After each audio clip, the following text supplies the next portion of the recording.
Hi hello everyone and welcome back to my channel. This is Lalitha. ఈ రోజు వీడియోలో APSET 2025 counselling process ఎలా ఉంటుంది అనేది చూద్దాం. ఈ వీడియో చూసిన తర్వాత మీకు కంప్లీట్ గా దీని గురించి ఒక ఓవర్ వ్యూ అయితే వస్తుంది. సో ఎండ్ వరకు కంప్లీట్ గా స్కిప్ చేయకుండా చూడండి. ఎక్కడైనా స్కిప్ చేసి ఉంటే మీరు మధ్యలో ఇంపార్టెంట్ పాయింట్ మిస్ అయ్యే ఛాన్స్ ఉంటుంది. Without getting late, let's dive into the video.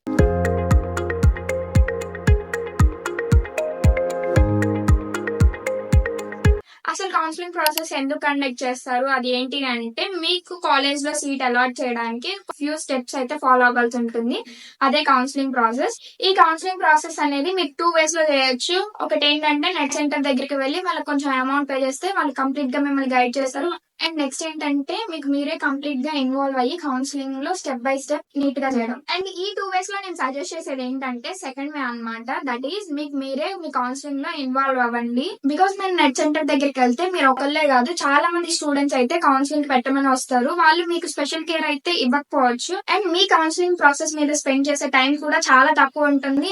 And ఆ తొందరలో మీరు రాంగ్ కాలేజ్ చూస్ చేసుకునే ఛాన్సెస్ ఎక్కువ ఉన్నాయి. సో మీరే రెస్పాన్సిబిలిటీ తీసుకోండి. అండ్ ఇప్పుడు మీకు ఒక క్వశ్చన్ రైజ్ అవ్వచ్చు, నాకు అసలు క్లియర్ నాలెడ్జే లేదు అండ్ దీని గురించి అసలు తెలియదు, నేను పెట్టుకుంటే తప్పయ్యే ఛాన్సెస్ ఎక్కువ ఉంటాయి అండ్ రాంగ్ కాలేజ్ కూడా సెలెక్ట్ చేసుకునే ఛాన్స్ ఉంటుంది అని చెప్పేసి. బట్ మీరు ఈ వీడియో ఫుల్ గా చూసాక మీకు కాన్ఫిడెన్స్ వస్తుంది అండ్ ఈ కౌన్సిలింగ్ ప్రాసెస్ అనేది చాలా ఈజీ అనిపిస్తుంది. అండ్ ఇప్పుడే మన ఛానల్ ని సబ్స్క్రైబ్ చేసుకున్నారు అనుకోండి, ఫాలో అప్ లో వచ్చే కౌన్సిలింగ్ టిప్స్ అండ్ ప్రాక్టికల్ గా కౌన్సిలింగ్ పెట్టే వీడియోస్ అవన్నీ మిస్ అవ్వకుండా ఉంటారు. సో ఇప్పుడే మన ఛానల్ ని సబ్స్క్రైబ్ చేసుకోండి. అండ్ ఈ వీడియో మీ ఫ్రెండ్ కి కూడా యూజ్ అవుతుంది అనిపిస్తే ఇప్పుడే షేర్ చేయండి, ఇద్దరు కలిసి చూడండి. ఈ కౌన్సిలింగ్ ప్రాసెస్ అనేది మేజర్ గా 6 స్టెప్స్ లో ఇన్వాల్వ్ అయి ఉంటుంది. ఫస్ట్ ఏంటంటే registration, and next fee payment, and next certificates verification or documents verification, next web options, and then allotment order, and at the end reporting at your selected college. And ప్రతి step గురించి in detail గా break down చేసి తెలుసుకుందాం. And next fee payment, వాళ్ళు మీ కేటగిరీకి తగ్గట్టు ఇంత fee pay చేయాలి అని చెప్తారు. లైక్ షెడ్యూల్డ్ కాస్ట్ కి తక్కువ ఉంటది అండ్ జనరల్ కేటగిరీ వాళ్ళకి కొంచెం ఎక్కువే ఉంటది. మీరు credit card or debit card ని యూజ్ చేసి ఫీ పే చేయొచ్చు ఆర్ సమ్ పేమెంట్ మెథడ్స్ అనేవి ఉంటాయి. వాళ్ళు ఇచ్చిన ఆప్షన్స్ లో సెలెక్ట్ చేసుకుని ఫీ పేమెంట్ చేయొచ్చు.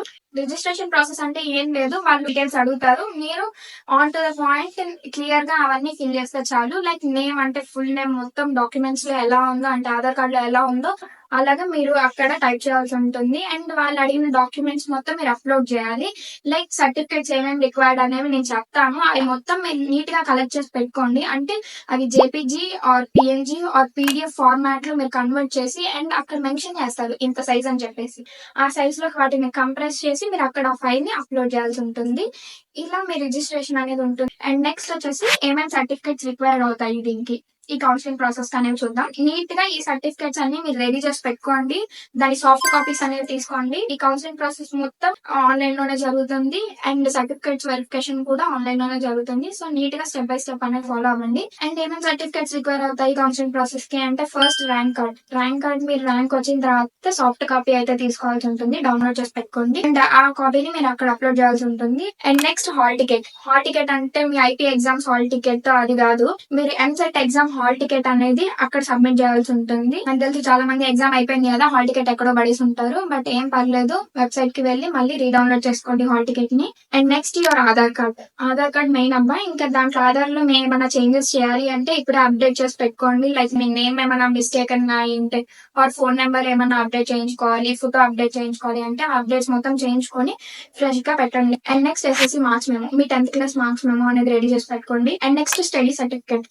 సర్టిఫికేట్ అనేది 6th to 12th ఉండాలి. అంటే 6th to 10th ఒక స్కూల్ లో చదువు ఉంటారు కదా అది, అండ్ ఇంటర్ ఒక కాలేజ్ లో చేసి ఉంటారు కదా ఆ కాలేజ్ నుంచి స్టడీ సర్టిఫికేట్ అనేది తీసుకోవాలి. ఫర్ ఎగ్జాంపుల్ మీరు 6th to 10th ఒక 3 స్కూల్స్ లో చేశారంటే 3 స్టడీ సర్టిఫికేట్స్, అంటే ఇంటర్ 2 years అనేది ఒక కాలేజ్ లో చేస్తుంటే ఒక స్టడీ సర్టిఫికేట్ వస్తుంది. సో ఈ 4 స్టడీ సర్టిఫికేట్స్ అక్కడ పెట్టాల్సి ఉంటుంది. ఇలా స్టడీ సర్టిఫికేట్స్ అనేది మీరు ప్రెసెంట్ చేయాలి. అండ్ నెక్స్ట్ కాస్ట్ సర్టిఫికేట్, ఈ కాస్ట్ సర్టిఫికేట్ చాలా ఇంపార్టెంట్.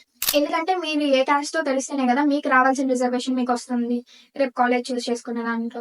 ఆర్ఎల్స్ మీరు జనరల్ కేటగిరీ కింద వచ్చేస్తారు, మీ రిజర్వేషన్ ఉండి కూడా మీరు యూజ్ చేసుకున్నట్టు అయిపోతుంది.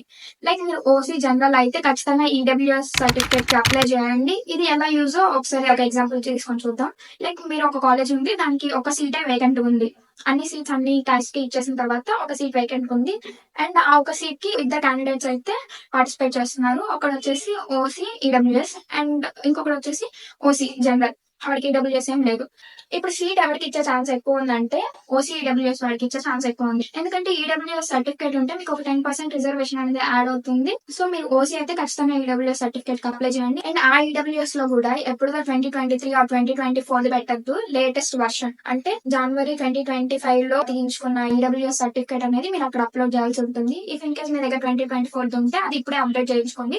మీరు సచివాలయం దగ్గరికి వెళ్తే మీకు అప్డేట్ చేసిస్తారు. And next white ration card or income certificate. Income certificate అనేది అందరికీ ఉండాలి mostly. And if in case మీకు ఫీ రియంబర్స్మెంట్ కావాలి అంటే మీ రేషన్ కార్డ్ అనేది అక్కడ అప్లోడ్ చేయాలి కంపల్సరీ.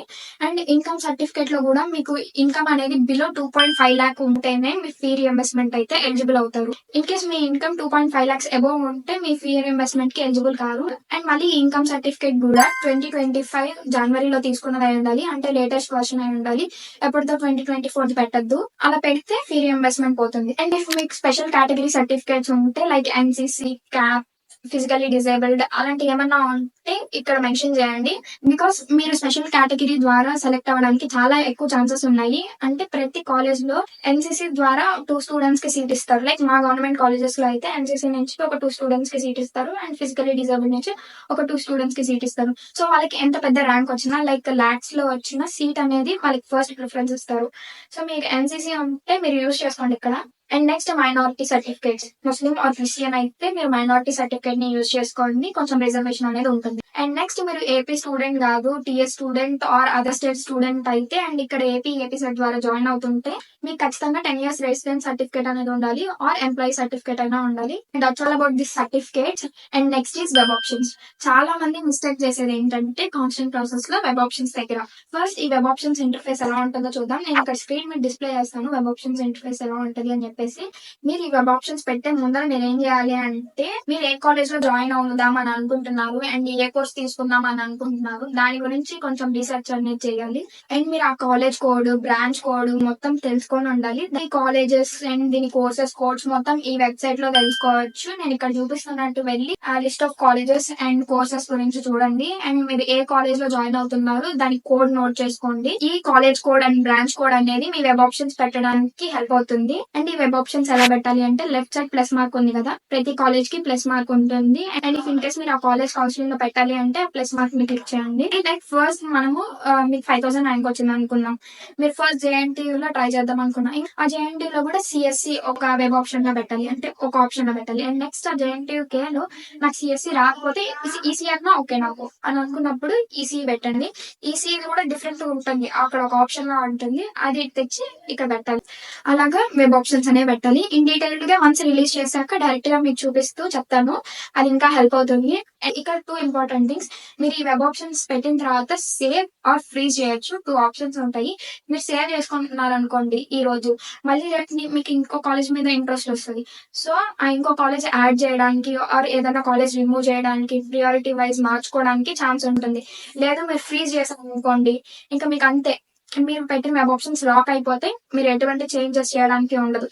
సో ఎప్పుడన్నా సేవ్ చేసుకోండి. మీరు ఫ్రీజ్ చేసుకుందాం అనే థాట్ లో ఉన్న సేవ్ చేసుకోండి, లాస్ట్ లో ఫ్రీజ్ చేద్దాం. And next allotment order. ఈ వెబ్ ఆప్షన్స్ మొత్తం ప్రాసెస్ అంతా అయిపోయిన తర్వాత వాళ్ళు మీకు ఏ కాలేజ్ వచ్చింది అని చెప్పేసి రిలీజ్ చేస్తారు. దాన్ని మీరు అలాట్మెంట్ ఆర్డర్ లో చూడొచ్చు. అండ్ నెక్స్ట్ మీకు అలాట్మెంట్ ఆర్డర్ లో వచ్చిన కాలేజ్ కి మీరు వెళ్ళి రిపోర్ట్ చేయాల్సి ఉంటుంది. దాన్నే రిపోర్టింగ్ అంటాము. ఆ రిపోర్టింగ్ చేసేటప్పుడు కొన్ని సర్టిఫికేట్ కావాలి. అండ్ మీకు ఆ రిపోర్టింగ్ ప్రాసెస్ గురించి కూడా ఇన్ డీటెయిల్ గా ఒక వీడియో చేసి చెప్తాను. సో కౌన్సిలింగ్ గురించి మీకు ఒక ఐడియా వచ్చిందని అనుకుంటున్నాను. అండ్ ఇది మీకు నచ్చితే లైక్ చేయండి. ఈ ఇన్ఫర్మేషన్ అంతా మీకు యూస్ఫుల్ అనిపించింది అండ్ ఇంకా ఎంతో తెలుసుకోవడానికి లైక్ చేసి మన ఛానల్ ని సబ్స్క్రైబ్ చేసుకోండి. అండ్ మీ ఫ్రెండ్స్ కి కూడా యూజ్ అవ్వాలి అనుకుంటే వాళ్ళకి కూడా షేర్ చేసేయండి. And that's all about this counselling process. This is Lalitha signing off.